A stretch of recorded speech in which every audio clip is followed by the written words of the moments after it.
Keskin Keyifler kanalına hoş geldiniz. Ben Adnan. Bugün yine güzel bir sohbet, keyifli bir tıraşla beraber olacağız. Geçen seferki videomuzda jiletli bir ustura kullanmıştık. Bugün ise yüzümüzü yormamak adına daha mild bir aletle tıraş olacağız. Nedir bugün kullanacağımız alet? Bugün yine daha önce de kullanmış olduğumuz Merkür firmasının 34C modelini kullanacağız. Ben çok severek kullanıyorum bu aleti. Kısa saplı, benim için kontrol etmesi kolay. Ağırlık dengesi güzel ve bu boydaki bir alet içinde yeterince ağır olan bir alet. Yine jilet olarak da en son tıraşta kullandığımız Permaşap kullanacağız. İkinci kullanımı olacak bugün. Yalnız bugün kullanacağımız krem daha önce kullanmadığımız bir ürün. Nedir bu ürün? Şöyle bakalım. Ariana Evans'ın 60'lar kolonyası olarak geçen kremi şöyle içinde göstermek istiyorum. Ben parmakla biraz alıp köpürtme tasına koydum. Onu kullanacağız. Tıraş kremimiz. Şöyle kapağını tekrar kapatalım. Ben şu kağıdım içinden ile ilgili söyleyebileceğimiz farklı şeyler. Ben bunu tıraş olmadan bu sefer acemilik yapmadım. 3 kere köpürttüm. Yani tam kıvam bulmak adına doğru su miktarını, işte doğru krem miktarını, dozunu ayarlamak adına 3 kere köpürttüm. Bugün de güzel bir köpük çıkarmaya çalışacağız. Deftere bakacak olursak kremle ilgili brut kokusu olduğu belirtilmiş. Satın aldığım sitede Extra Shaving'de. Hani ben daha önce brut kullanmadım ama o kokuya benzediği söyleniyor. Zaten hani nostaljik bir havası var. Üzerinde de 60'lar kolonya yazıyor. Muhtemelen o döneme ait bilinen bir koku kendisi. İçerisindeki esansları sayacak olursak lavanta, anason, bergamot, fesleğen ve limon, sardunya yazıyor. Evet, Yasemin. Değişik telaffuzunu bilmediğim uzak doğulu bir aroma var içinde. Meşe yosunu var. Vetiver diye bir şey var. Tonka fasulyesi, sandal ağacı ve vanilya notaları içerisinde mevcutmuş arkadaşım. Köpük performansına birazdan bakarız. Ben son olarak fırçamı da tanıtayım. Fırçamı şöyle öncelikle size göstermek istiyorum. Beyaz ve yumuşacık kıllara sahip bir sentetik fırça kendisi. Fırça Yaki'ye ait bir fırça. Ben bunu AliExpress'ten almıştım. Şöyle arkasına baktığımız zaman 24 milim olarak geçiyor. Fırçanın adı Arctic Sky olarak geçiyor. Bu kıl tipi herhalde Arktik kıl tipidir diye düşünüyorum ben. Fırçayla ilgili hani söyleyebileceğimiz başka bir şey, yani kıl uzunluğu standart bir kıl uzunluğu var. Yani notunun 53 milim olduğunu düşünüyorum ben. Herhangi bir bilgi yok ama 53 milime çok yakın bir kıl uzunluğu var. Yani fırçayla ilgili söyleyebilecek başka bir şey var mı? Benim bu fırçayı seçme adama geçelim. Şimdi içeriye kremimizi aldık tasımıza. Şimdi tas bayağı büyük ve bu kremle sabun biraz geç oluşuyor. Ve ben de o yüzden böyle uzun saplı bir fırça seçmek istedim ki tasın içine çevirirken rahat edebileyim. Daha önceki denemelerimde, çünkü ben mesela Sentu 830'la deneme yapmıştım. Yani o biraz elimi yormuştu açıkçası. Bu sefer böyle uzun saplı fırçayla deneyeceğiz. Fırçamı yanında hafif bir sıcak su aldım köşeye. Onun içine birkaç kere batırıyorum. Ondan sonra tasımın içine fırçadan biraz su alıp sonra fırçayı bir iki silkitip ondan sonra yavaş yavaş çevirmeye başlayalım. Daha önce kullanmış olduğumuz Sterling'in artizan sabunu gibi bu krem de artizan bir krem. Yani bu da iyi miktarda içine su koymamız gereken bir krem kendisi ve dediğim gibi biraz sabun geç oluşuyor. O yüzden ben de bu seferki denememizde sentetik uzun saplı fırça seçmeyi denedim ki hem köpük biraz daha erken oluşsun hem de elimiz yorulmasın. hazırlarken.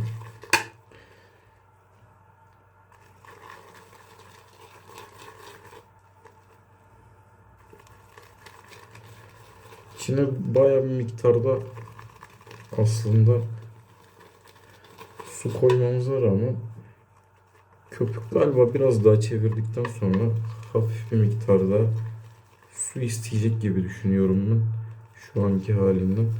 Bakalım biraz daha çevirelim, sonrasını göreceğiz. Köpüğün formu daha önce kullandığımız Sterling sabununda oluşturduğumuz köpüğe benziyor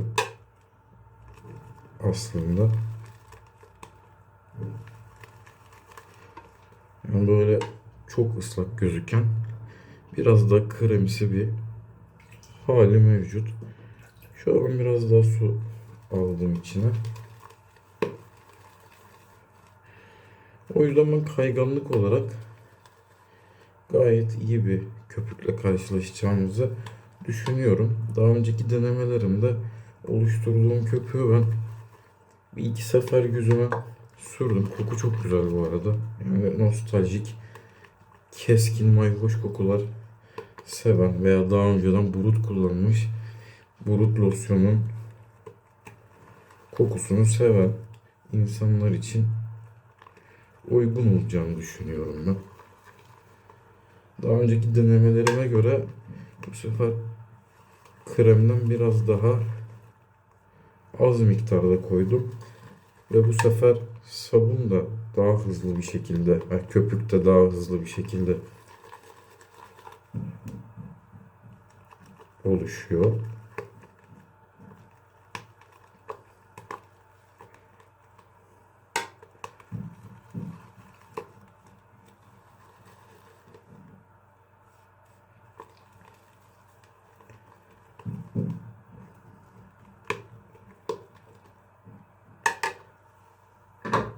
Anca köpüğümüz oluştu. Yüzümüzü sıcak suyla yıkayıp tıraşımıza başlayalım. Evet, yüzümü yıkadım.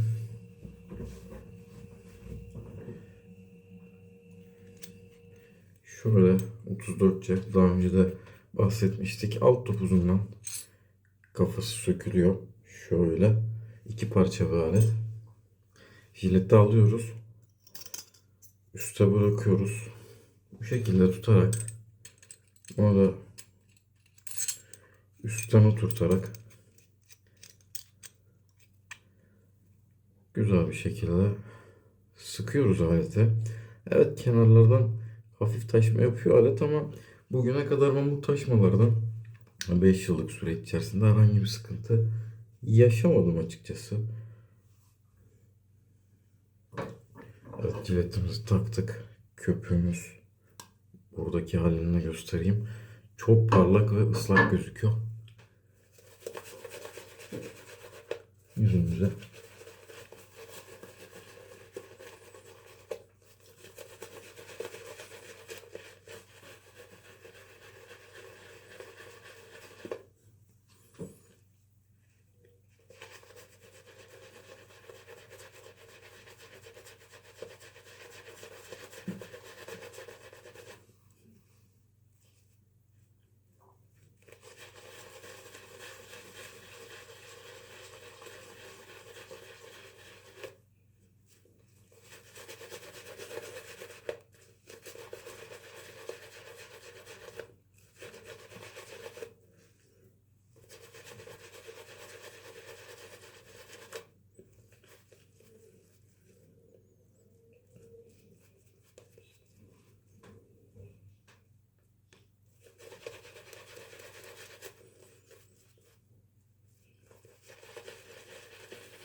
Evet, yüzde gayet hoş bir köpük oluşturduk.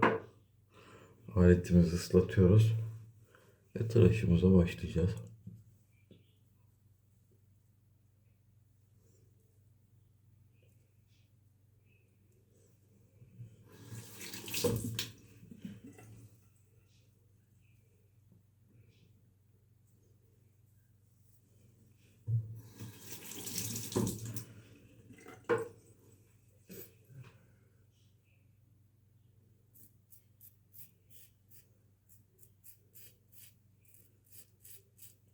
Aslında benim bugün farklı bir tıraş aletiyle tıraş olmak gibi planım vardı. Yeni bir tıraş aleti almıştım. Dün elime ulaştı. Ama şöyle bir şey var. Madem ki bugün yeni bir krem, yeni bir köpüğü test edeceksek bildiğimiz bir aletle, bildiğimiz jiletle tıraş olmamız daha mantıklı olur diye düşünüyorum. Yani yüzde olacak pozitif ve negatif etkilerin bu sefer bilmediğimiz olan köpükten mi yoksa bilmediğimiz aletten mi kaynaklanacağını doğru tahlilini yapamayız.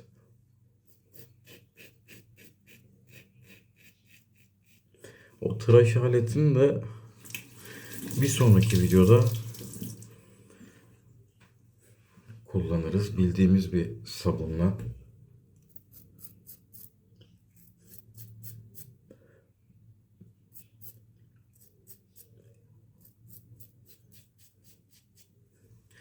...34C Paramaşap'la gayet uyumlu, güzel bir tıraş veriyor. Sabunun, yani kremin oluşturduğu köpüğün yastıklaması gayet iyi. Kayganlığı da güzel bence.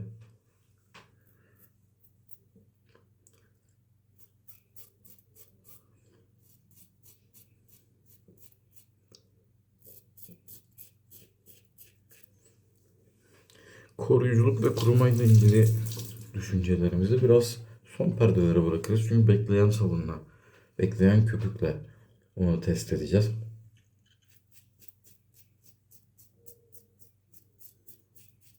Çünkü çift taraflı bir tıraş aletiyle tıraş olduğumuz süre perde bazında bayağı kısa. Bu tarz bir durumda arko sabun bile ilk perdelerde kuruma yapmayabiliyor. O yüzden sonraki perdelerde konuyla ilgili düşüncemizi ortaya koyarsak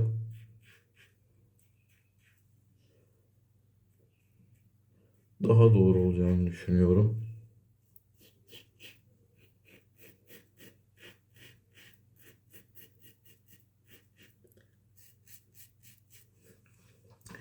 ...34C mild ve yüzü yormayan yumuşak tıraşlar veren bir alet. İlk perde üzerinde de öyle çok yakın bir tıraş vermiyor açıkçası.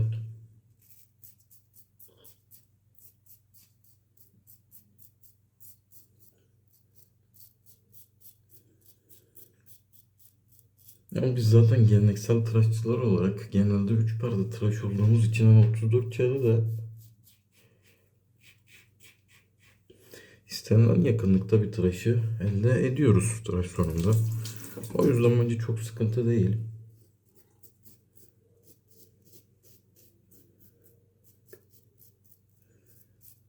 Bir de zaten geleneksel tıraşa, bizi geleneksel tıraşta bağlı tutan şey diyelim.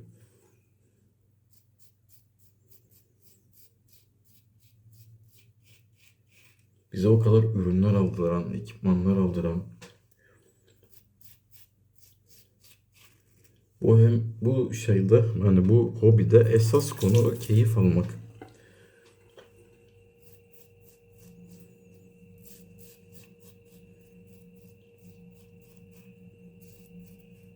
Ve ben 3 perde tıraş olmakta çok keyif alıyorum. O yüzden 34C'de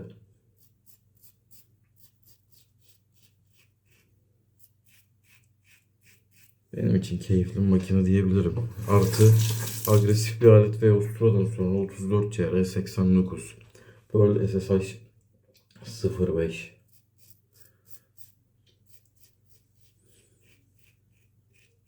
Merkür progresinin düşük ayarları. Yani onlar keyifli oluyor.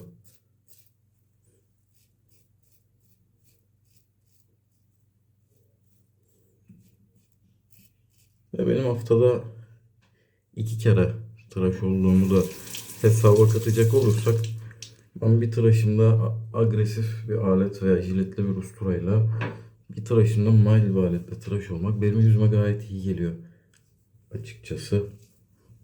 Şöyle birinci perdemiz bitti.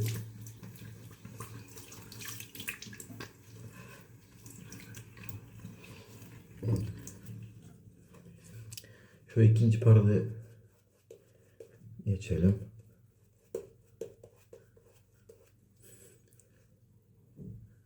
Bu koku aslında bana tanıdık geliyor ama eskilerden.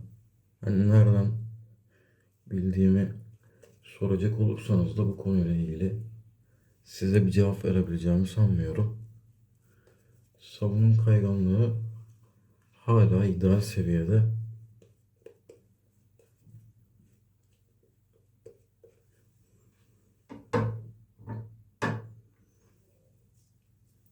İkinci perde içinde gayet keyifli bir köpük mevcut elimizde.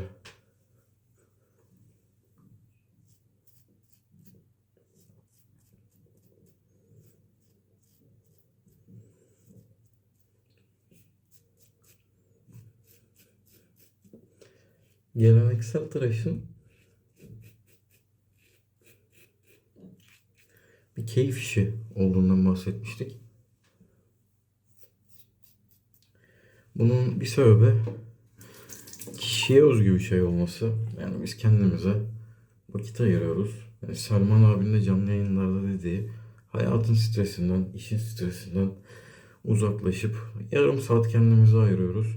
Bu bize mental olarak iyi geliyor, bizi rehabilite ediyor. Bir sebebi bu bence. Ya bence dediğim Selman abiye katılıyorum. Delikanlı tıraşa.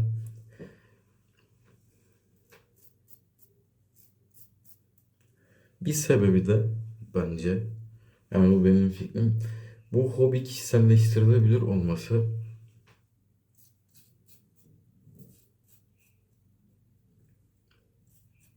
Siz kendinize uygun, cildinize uygun, zevkinize uygun aletleri, sabunları, köpükleri seçip kendinize göre oluşturduğunuz tıraş doğrularınızla ilerlemeniz sizi iyi hissettirecektir diye düşünüyorum ben.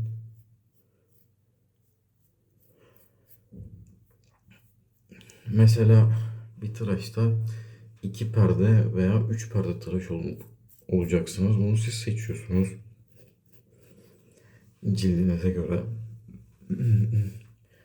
Size en iyi gelecek tarzı tahlil edip ona göre tıraşınıza devam ediyorsunuz.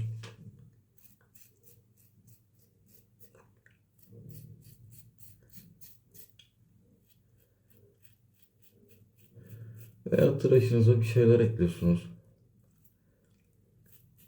Mesela ilk Selman abi de görmüştüm ben delikanlı tıraşta. Tıraş olurken yanına bir kahve alıyordu veya bir çay alıyordu. Yani uzun süreceği için tıraş. Veya ben mesela yarım saat şimdi burada kalacağım için eğer bir maç varsa televizyonda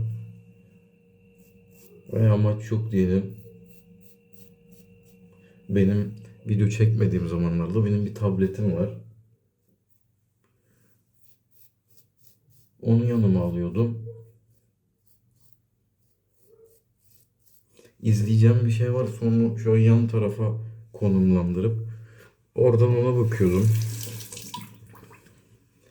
Yani kişiselleştirilebilir olması geleneksel tıraşın.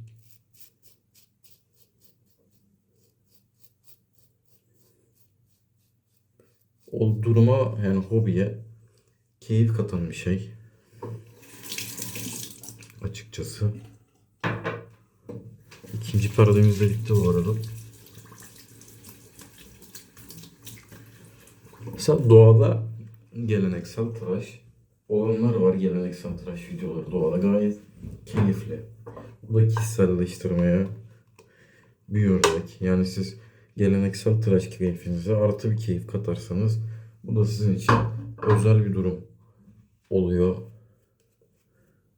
Aynı şekilde YouTube'da çekilen videolar da öyle, ne demiştik?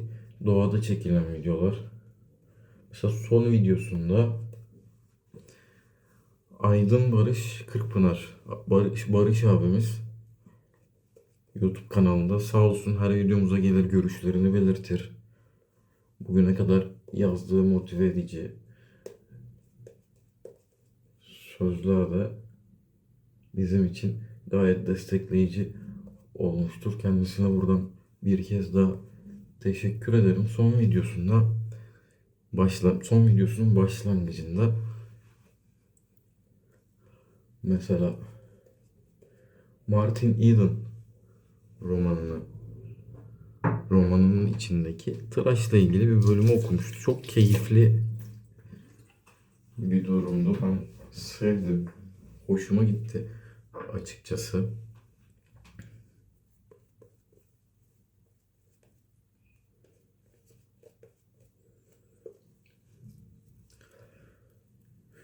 Benim için tıraş olmak kadar tıraş videosu izlemek de gayet keyifli bir durum olduğu için ve yabancı tıraş videoları da izliyorum ben. Mesela daha önce bu tarz kitaptan bir alıntıyla başlayan bir video görmemiştim. Benim hoşuma gitti açıkçası.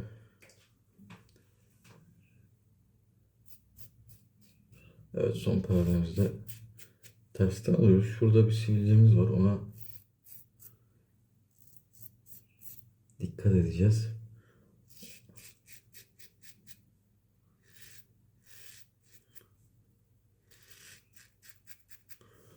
Son perdede Merkür 34'çe gerçekten kendini konuşturuyor. Bir futbol takımındaki son dakikada sahneye çıkıp golünü atan yıldız futbolcular gibi adeta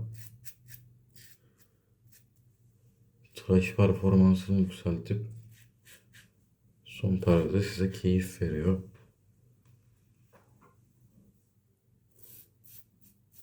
Şöyle söyleyeyim, son perde itibariyle sabunun kayganlığı muhteşem bir düzeyde.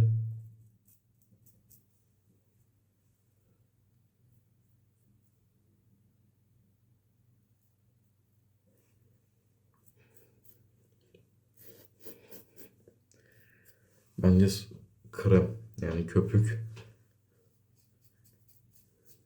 alınabilir, kullanılabilir.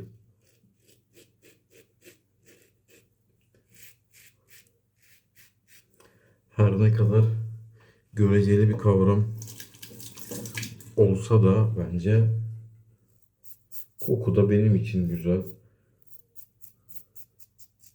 Hani açıklamalarda ve kremin üstünde yer alan bilgilere göre 60'lar kolonyası kokuyor diyor. Nostaljik kokular seviyorsanız bence siz de alabilirsiniz.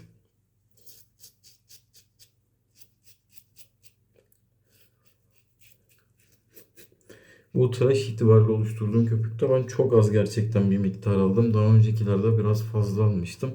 Fazla olunca köpüğü oluşturmakta zorlanıyorsunuz. Uzun sürüyor yani.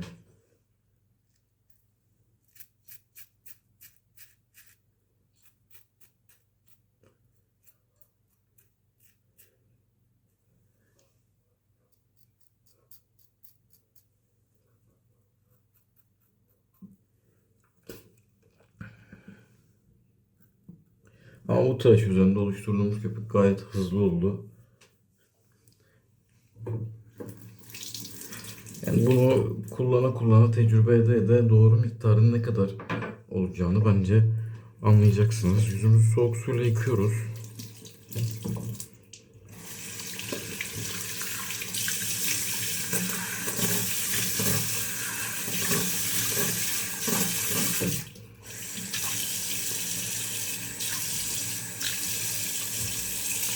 Şu son kontrollerimizi yapalım. Bence gayet Yakın bir tıraş elde ettik 34C ile yine. 3 perde neticesinde. Ve yüzümüz gayet keyifli bir durumda. Bugün kullanacağımız aftershave'i göstermedim. Daha önce aslında bir kere kullanmıştık ama bu sefer şöyle farklı bir durum var. Ben Razorus indirimlerinden Floyd Aftershave'e şöyle bir sprey pompası aldım. Bakalım beraber tecrübe edelim.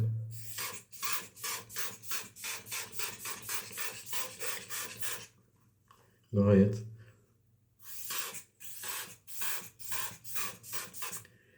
güzel bence. Bence yeterince de sıktık yüzümüze. Floyd güzel bir koku. Tıraşımız sona erdi. Herkese keyifli bir gün, keyifli tıraşlar, keyifli bir akşam dilerim. Görüşmek üzere.